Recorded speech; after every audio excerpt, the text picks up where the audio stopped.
योग वासिष्ठ महारामायण को सुनते रहने के लिए हमारे चैनल को सब्सक्राइब करें और बेल आइकन को दबाना ना भूलें।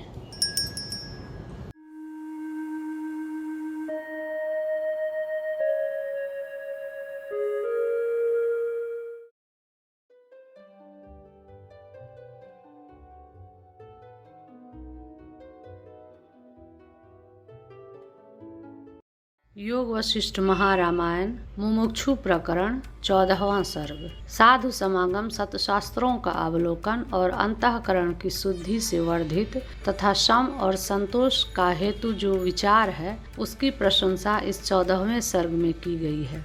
वशिष्ठ जी बोले कि अर्थ अनर्थ के संबंध का विचार, प्रमाण तात्पर्य का विचार और आत्मत्व परीक्षा, ये 5 प्रकार के विचार हैं। उनमें से विषयों में स्वाभाविक प्रवृत्ति अनर्थ का हेतु होती है और शास्त्र तथा वैराग्य आदि में प्रवृत्ति परम पुरुषार्थ का हेतु होती है।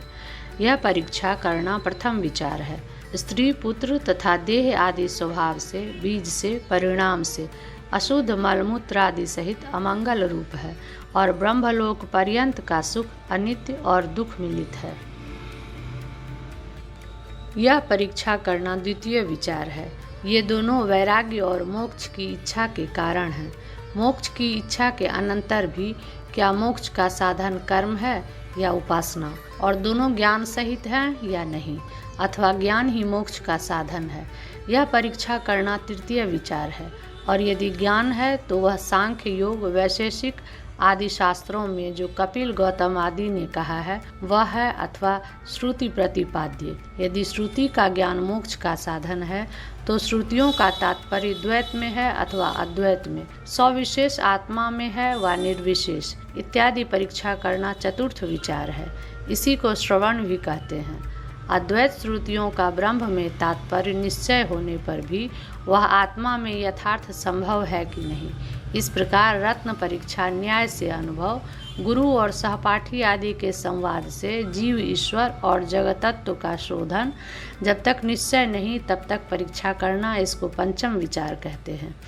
इसलिए विषय, संशय, पूर्व पक्ष, आपेक्ष और सिद्धांत के विभागों को जानने वाले पुरुष को चाहिए कि शास्त्रजन्य बोध सहित निर्मल और पवित्र बुद्धि से आत्मा में अहर्निश आत्मा का विचार करे। विचार से बुद्धि तीव्र होकर परम पद को देखती है, क्योंकि संसार रूपी बड़े भारी रोग का विचार ही महान औषध है। अनेक प्रकार के राग द्वेष आदि बड़ी आकृति वाला यह आपत्ति रूप वन विचार रूपी काष्ठधार कठफोड़वा नाम पक्षी से काटा हुआ पुनः नहीं जमता। बंधुनाश तथा अन्य भय और संकट के स्थान सब अज्ञान से व्याप्त हैं। इसलिए हे महाप्राज्ञ, सज्जनों का शरण विचार ही है। हे राम जी, बुद्धिमान को विचार को छोड़ के दूसरा कोई उपाय नहीं है। संसार से बुद्धि अशुभ पदार्थ को त्याग कर शुभ को ग्रहण करती है। बल, बुद्धि, सामर्थ्य, समय के अनुकूल स्फूर्णा, क्रियाओं का अनुष्ठान और उनका फल, ये सब बुद्धिमानों के विचार से ही सिद्ध होते हैं। उचित अनुचित के प्रकाश करने में महादीप के समान वांछित अर्थ का साधक जो महान विचार है, उसका आश्रय लेके संसार रूपी समुद्र के पार उतरना मनुष्य को आवश्यक है। हृदय के विवेक रूपी कमलों को जिन्होंने छिन्न कर दिया है, ऐसे महा अज्ञान रूपी हस्तियों को शुद्ध विचार रूपी से नष्ट कर देता है। जो लोग संसार के पार उतरने के मार्ग में मूढ़ थे, वे जो काल की गति से परम पद को प्राप्त हो गए, वह केवल विचार का ही उत्तम फल है। हे राम जी, राज्य और बड़ी बड़ी संपत्ति, भोग और नित्य मोक्ष, ये सब विचार रूपी कल्प वृक्ष के फल हैं। जो महात्माओं की बुद्धियां विचार से विकसित हो रही हैं, वे विपत्ति में ऐसे नहीं डूबती जैसे जल में तुम्बियां। जो पुरुष विचार युक्त बुद्धि से कार्य करते हैं, वे बड़े बड़े श्रेष्ठ फलों के पात्र हैं। मूर्खों के हृदय रूपी वन में जमने वाली मोक्ष की इच्छा को प्रथम ही रोकने वाली अविचार रूपी वृक्षों की दुख रूपी लता विकसित हो रही है। हे राम जी, कज्जल के चूर्ण के समान मलिन, मदिरा के सदृश भ्रांति, पतन आदि कार्यों का कारण यह अविचार रूपी आपकी निंद्रा विचार रूपी जागरण से नष्ट हो। महा आपत्ति सहित जो महा अज्ञान है उसमें सद्विचारवान ऐसे नहीं डूबता जैसे अंधकार में सूर्य। जिसके मन रूपी निर्मल मानस सरोवर में विचार रूपी कमल का समूह विकसित हुआ है, वह शीतलता, उन्नति और स्थिरता आदि गुणों से हिमालय के सदृश शोभायमान होता है। जिसकी मूर्खता युक्त बुद्धि विचार से रहित है, उसके प्रकाश करने के योग्य मन रूपी चंद्रमा से भी वज्र ऐसे उदय होता है जैसे बालक की मूर्खता से बेताल प्रकट होता है। हे राम जी, जो विचार रहित अधम नर है, वह दुख रूपी बीजों को धारण करने के लिए अति स्थूल पृथ्वी पर कोठिला है और विपत्ति रूप नवीन लताओं के लिए वसंत ऋतु है, इसलिए उसको दूर से ही त्यागना योग्य है। अपने को तथा दूसरे को दुखदायक कर्म और शास्त्र से निषिद्ध जो दुराचरण तथा अनेक मानसी पीड़ाएं हैं, ये सब अविचार से ही ऐसे प्रकट होते हैं जैसे अंधकार से वेताल। हे राम जी, जो पुरुष विचार रहित है वह कंटक सहित वन वृक्ष के समान है। इसी से उत्तम पुरुषों को सहायता देने में या उत्तम पुरुषार्थ करने में असमर्थ है, उसको दूर करो। जिसका मन विचार सहित है तथा आशा की पराधीनता से वर्जित है, उसको पूर्ण चंद्रमा के समान आत्मा में परम सुख प्राप्त होता है। जब शरीर में विचार उदय होता है, वह संपूर्ण शरीर को ऐसे शीतल करता है जैसे घाम से पीड़ित को शीतल जल, और सब शरीरों को ऐसे शोभित करता है जैसे चंद्रमा की चांदनी संपूर्ण जगत को मोक्ष के अधिकारी पुरुष के ऊपर परम पुरुषार्थ वाली बुद्धि रूप पताका तथा विचार रूपी चमर शोभित होता है। जैसे रात्रि में चंद्रमा विचार से शोभायमान जीवन मुक्त प्राणी दसों दिशा को प्रकाश करते हुए और अनेक जीवों के संसार के भय रूपी अंधकार को नाश करते हुए निस्संदेह सूर्य के समान प्रकाश करते हैं। यह प्राणनाशक संसार अपने मन के अज्ञान से ऐसे कल्पित है जैसे रात्रि में बालक को बाहर न जाने के लिए आकाश में बेताल की कल्पना होती है और वह विचार रूपी सूर्य से ही नाश को प्राप्त होता है। संपूर्ण जगत के पदार्थ विचार न होने से ही उत्तम जान पड़ते हैं। विचार के उदय होते ही सब मिथ्या प्रतीत होने लगते हैं। पुरुष ने यह दुखदायी संसार रूपी दृढ़ काल का वेताल अपने मन के अज्ञान से ही कल्पना कर लिया है। वह केवल विचार से ही नष्ट होता है। जगत के विषमता रूप दोष से वर्जित स्वाधीन और निरतिशय सुख कैवल्य मुक्ति विचार रूपी बड़े वृक्ष का ही फल है। विचार से प्राप्त परमानंद के सामर्थ्य से जब चंचलता का हेतु अज्ञान नष्ट हो जाता है, तब अचल स्थिति वाली पूर्ण आनंद रूप निष्कामता ऐसे उदय होती है जैसे चंद्रमा से शीतलता।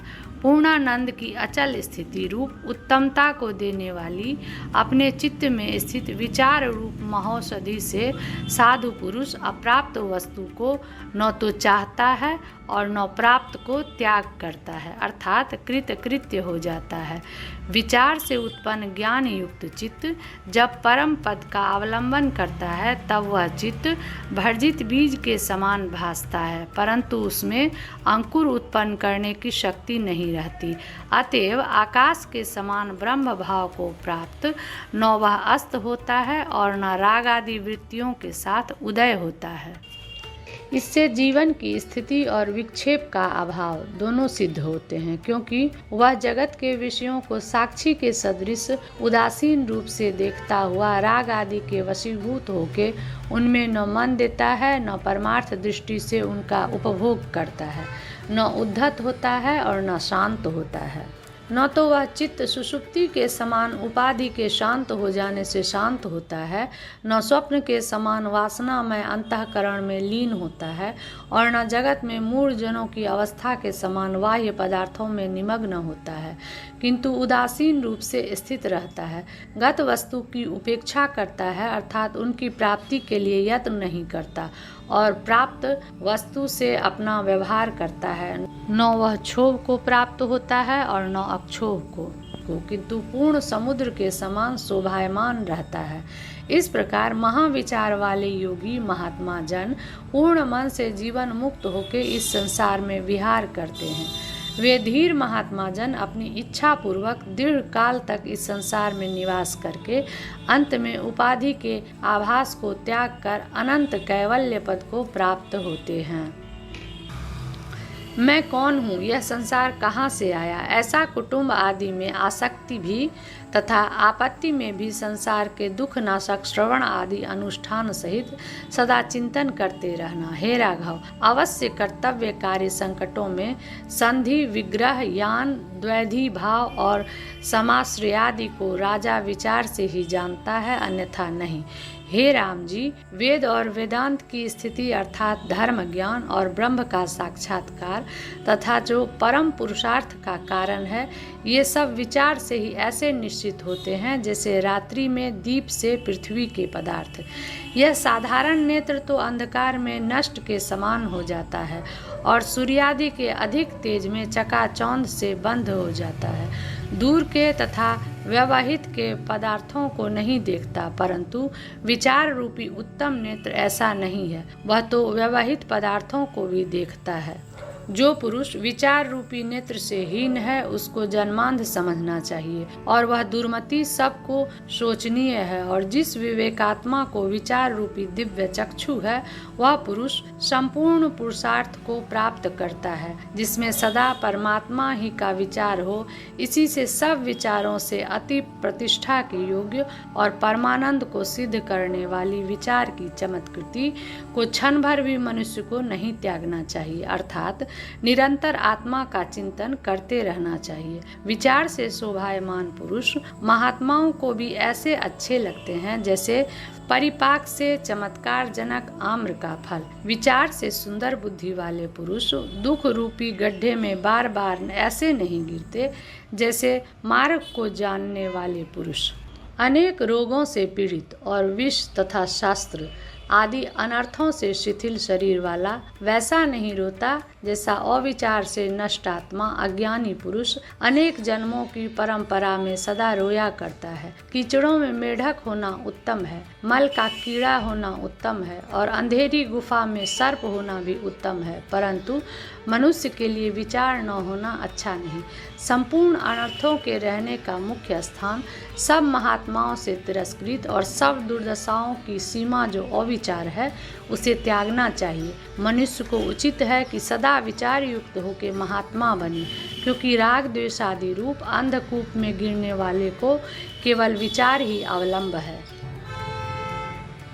राग द्वेषादि के प्रवाह से खिंचे हुए भी अपने आत्मा को स्वयं विचार से स्थिर करके अपने मन रूपी चंचल मृग को संसार के अज्ञान रूपी समुद्र से पार करे। मैं कौन हूँ, क्या मैं शरीर आदि हूँ या उनसे विलक्षण हूँ, यह संसार क्या है और किस प्रकार से अधिष्ठान रूप आत्मा में आया, इस प्रकार श्रुति गुरु और अनुभव आदि से परामर्श को विचार कहते हैं। विचार रहित दुर्बुद्धि का हृदय अंधे से भी अंधतर, अज्ञान से भी अज्ञानतर, मानो वह केवल दुख सहन करने के लिए ही पाषाण से बना है। हे राम जी, सत्य के ग्रहण करने के लिए और असत्य के त्यागने के लिए बुद्धिमान पुरुषों को विचार से उत्तम कोई भी पदार्थ इस संसार में नहीं है। विचार से ही तत्व जाना जाता है और तत्व ज्ञान से ही आत्मा में स्थिति व विश्रांति होती है और इसी से मन की शांति और सब दुखों का नाश होता है। हे राम जी, अधिक कहने से क्या प्रयोजन, स्वच्छ विचार दृष्टि से ही लौकिक और वैदिक कर्मों की सफलता होती है और विचार से ही आत्म तत्व की वक्षमाण सप्तम भूमिका मनुष्य को प्राप्त होती है। इसलिए समाधि के साधन शम सहित आपकी भी विचार में प्रबल रुचि हो। इत्याकर्षे वासिष्ठ महारामायणे वाल्मीकिये देवदूतोक्ते मोक्षोपाये भाषानुवादे मुमुक्षु व्यवहार प्रकरणे विचार निरूपणं नाम 14 सर्गः।